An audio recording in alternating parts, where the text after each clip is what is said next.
yang bisa kita sorot dari kasus seperti ini, para dukun ini, para pelaku atau oknum dukun ini biasanya menggunakan mekanisme dengan skema ponzi, seperti ponzi, Pak. Jadi korban pertama uangnya sudah distorkan, lalu untuk seolah-olah berhasil membuktikan pengadaan uangnya, korban kedua muncul dan uangnya distor kepada dukun, kemudian uangnya dialihkan ke korban pertama tadi. Jadi seolah-olah ada hasil dari pengadaan uang tersebut. Dari success story itu kemudian nama dari dukun ini jasa naik dan ini bisa dipromosikan.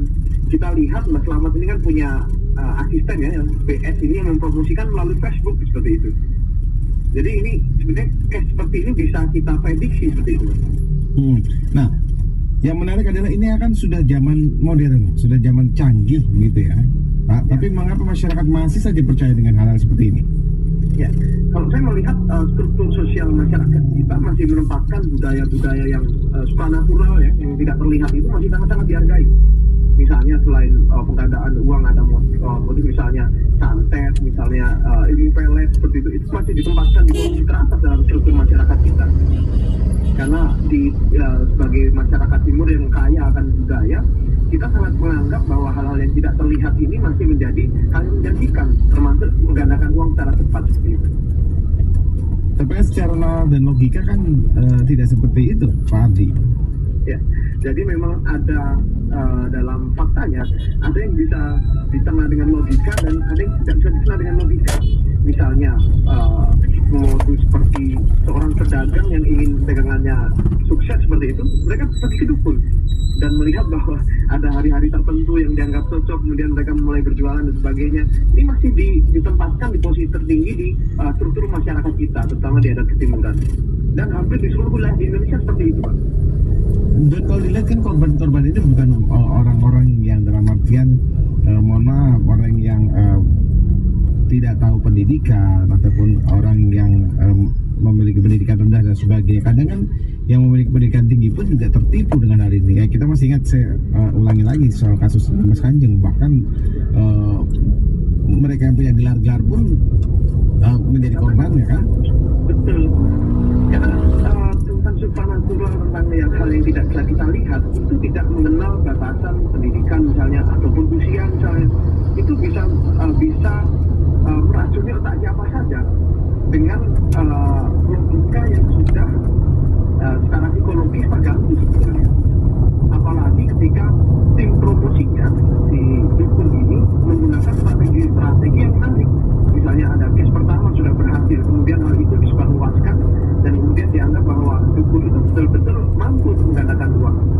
Apalagi jika hal-hal yang sifatnya spekulatif. Misalnya ada seorang pedagang sukses, dia diklaim hasil dari usaha dan dukun itu, padahal memang masyarakat di situ menganggap misalnya masakannya di situ enak, jadi laku seperti itu. Tapi yang mengklaim adalah hal supranatural yang ditonjolkan. Itu masih sering terjadi di masyarakat kita.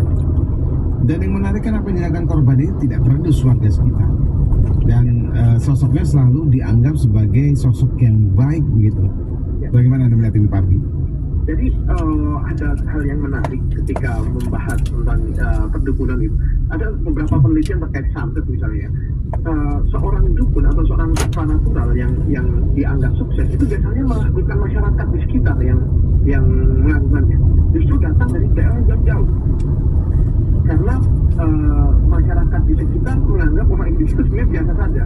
Namun karena adanya misalnya interaksi sosial dengan masyarakat yang posisinya lebih jauh, itu yang menarik perhatian seperti itu. Misalnya pawang hujan kalau di desanya dia dianggap biasa saja. Namun di desa lain ataupun di kabupaten lain menganggap pawang hujan di desa X ini lebih mumpuni dibandingkan yang di desanya. Seperti itu pola masyarakat kita. Kita mempelajari itu di kriminologi budaya, memang sebenarnya seperti itu. Jadi menganggap yang di daerah lebih jauh itu lebih memiliki ilmu yang cukup sakti seperti itu. Padahal kalau lagi-lagi kita bicara soal nalar, kita bicara soal logika gitu ya, Pak Ardi, ketika seseorang mempunyai kemampuan untuk bisa memperkaya seseorang ataupun apapun namanya begitu ya, harusnya orang-orang di sekitarnya ada efeknya terkait dengan apa yang dimiliki oleh orang tersebut, bukan begitu, Pak Ardi? Betul. Jadi hal yang ini saya menyoroti dari sisi lain.